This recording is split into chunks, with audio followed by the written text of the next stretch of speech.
a scrum inside, and Ridgeview will come out with the basketball as Sutherland's trying to go in. Spin move on Macy, lays it up and lays it in. It's the biggest lead of the night, and that's only 3. 9-6 now. We're at 6:10 left of the first half as Macy's got it. She's around the right-hand side, works it over to Sam Gerald, works it back to Quillen on the left-hand side. Thompson now with the basketball at the top of the key, and she's being guarded by Brooklyn Frazier. Frazier will steal it, and here comes the Lady Wolfpack on a 1-on-4, and she's going to try to drive in. Her shot's going to be up, no good, and it's going to be, was rebounded by Macy, and she hit the floor with it, but Housewright picked it up and gets it back to Kendall. Gate City sort of calms down a little bit, brings her across half court. Macy now's got it. She's going to be aggressive and goes inside, and she's going to draw the foul, looks like, and that may go against Brooklyn Frazier, and it will. That's going to be her first. The team's sixth. So we'll be in bonus time as Macy goes to the line, but I think we're 0 for 4 from the free throw line. No, Gerald made her first one. Okay. As Mullins continues the trend, though, missed another one. So Gay City right now is 1 for 7 on the night. You know, they went through a spell like this a couple of games ago. They could not find the rim. Looks like that's continuing. They've shot well against Abingdon, but kind of slid back into their old habits. Second shot's up, though, and good. Again, we'll need those points, especially when you're talking about some of these teams we're getting ready for when you're talking about district play coming up. Well, you think about the 6 points they've left out right now, and Gate City would have a 3-point lead. So it's 9-7 right now. Ridgeview with the basketball. 5:20 left as going inside. It's going to be Thomas. She tried to kick it back. She gets it to Sutherland. Sutherland shots up and good. Sutherland, again, she had 7 in that previous matchup. She's already got 4 here tonight. And with 5:05 left, it is 11-7. As Lexi Irvin has checked in, she's got the basketball, kicks it over to Mullins. Mullins works it around. She's got it to Dunn. Again, Ridgeview really clamping down defensively, and I think that's one thing, Chris, we talk about Macy scored those 20. They're making a concerted effort not to let her have the basketball. Well, and that's what they did to Thompson before, and that opened the door for Mullins. And in the meantime, we have a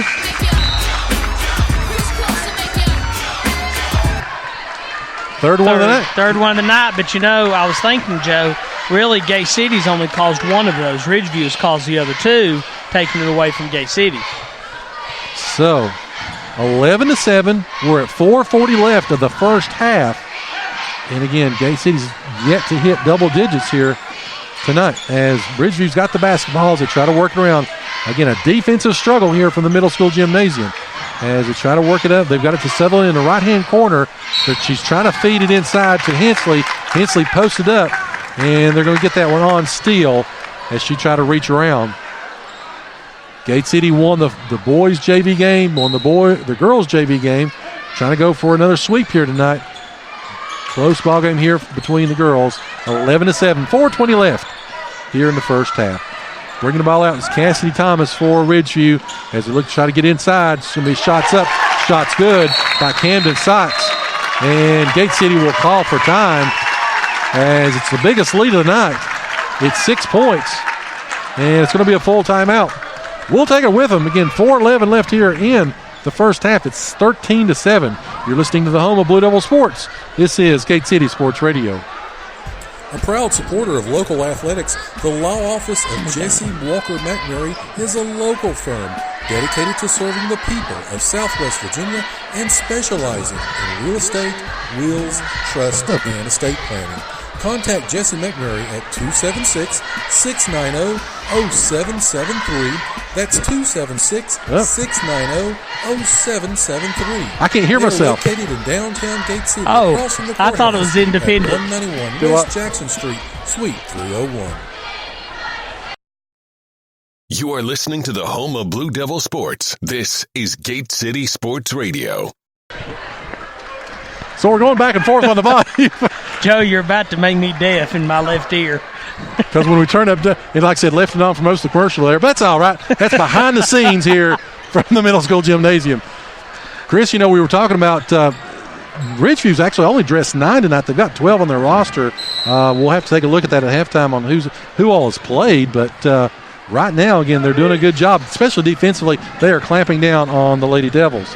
as Gate City does have the basketball out of the timeout as they try to work it around. They've got it to Gerald. Gerald now kicks it up to Dunn. Dunn back to Thompson. Thompson's going to pull from 3. Shots up, no good. It's going to be rebounded by Ridgeview, and it will draw the foul. That's going to go on Braylon Steele. It's first Gate City player with 2 fouls. That comes at 3:50 left here in the first half. Bringing the ball up for the Wolfpack will be Frazier. She's got it. She's going to kick it out to Thomas. Thomas works the ball around. Got it to Sutherland. Sutherland's going to go in. She tries to get it. She works it up to Hensley, and they're going to call another.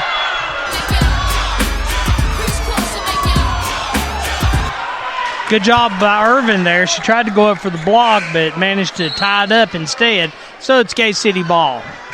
Thompson set to inbound. I believe the referee's telling her a joke.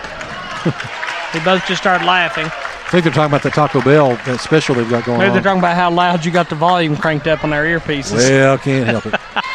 So anyway, Thompson will bring the basketball up across the timeline. Again, that's 3:25 left here, 13-7 still. Again, a very low-scoring game between the Lady Devils and the Lady Wolfpack as they've got it to Gerald. Gerald tries to gets it to a posting up Thompson as she will draw the foul. That's going to go against number 31, Camden Sykes. And that's 2 on her.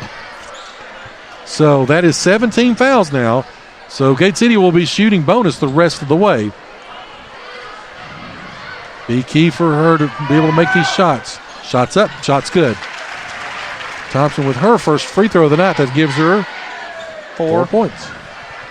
4 of the 8. And it is 13-8 now, 3:15 left. Second shot's up and good. Gate City falling back.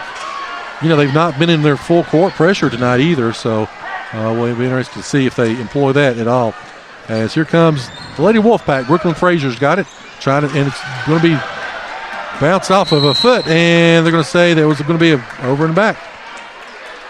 Yeah, I think was that Brooklyn Frazier was dribbling and kind of bounced it off her foot, looking for the open player, and Gate City ball.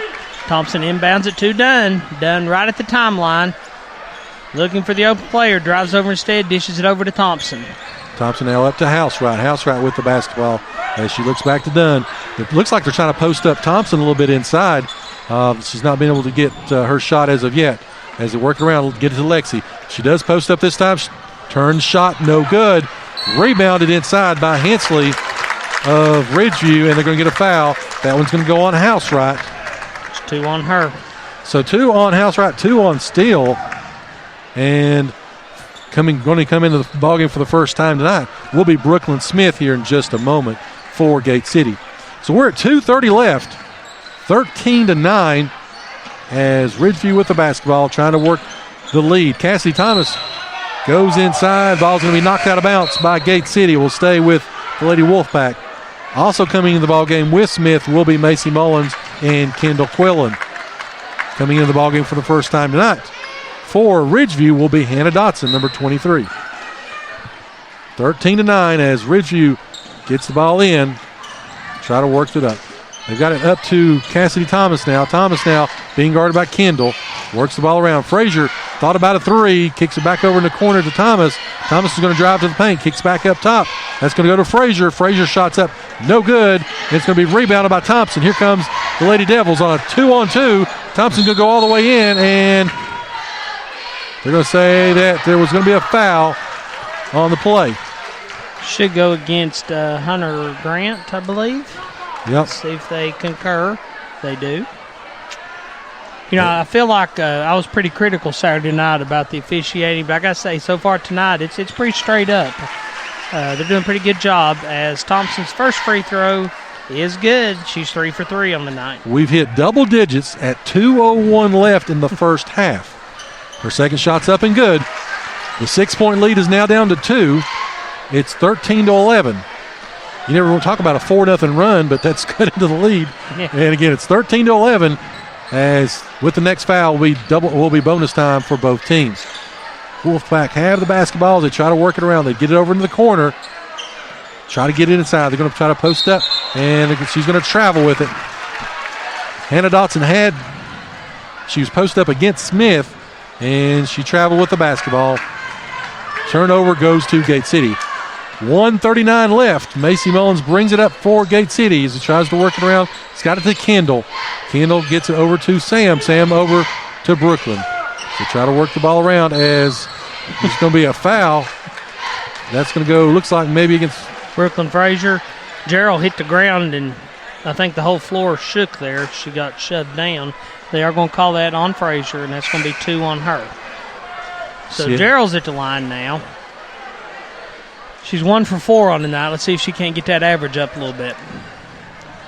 Yeah, she had set the screen, and Frazier just was determined to run through it, and she did, but she drew the foul. So, as there's going to be a lane violation against Brooklyn Smith. Chris, you mentioned that the other night. It seems like every game, either the boys or girls, there's the lane violations. I suspect VHSL has told the officials to watch that a little closer. So, I mean, she did it. I mean, yeah. Yeah. As Ridgeview comes down, takes a quick shot. It's going to be no good. Rebounded by Sam Gerald. Here come the Lady Devils now. Thompson with the basketball, gets it into the paint. Kicks it out to Quillen. Shots up, no good. Rebounded, though, by Gerald. And she saves it. Good job on Gerald. She took it away from 3 Wolfpack players. Shot goes up by Smith, no good. She gets her own rebound and gets the putback. Again, Gerald was able to break the defense down. They collapsed on her, and he got it to Smith. And we got a tie ball game up at 13 with 40 seconds left. As going in, there's going to be a foul on the play. Let's see, there we get that on. That's going to get that on number. It's on Gerald. It's going to be her first, and she got her money's worth, which I always say you should do. As Cassidy Thomas, now she was going to get to the line, or she was going to make it one of the two, and she barreled her way in, and she drew the foul, so she goes to the line, shots up, and no good.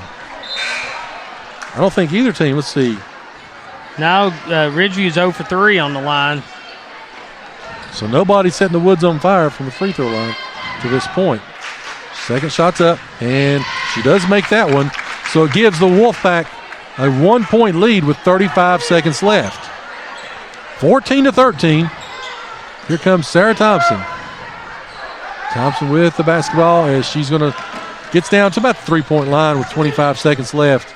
Grant's guarding her close, determined not to let her break in, though.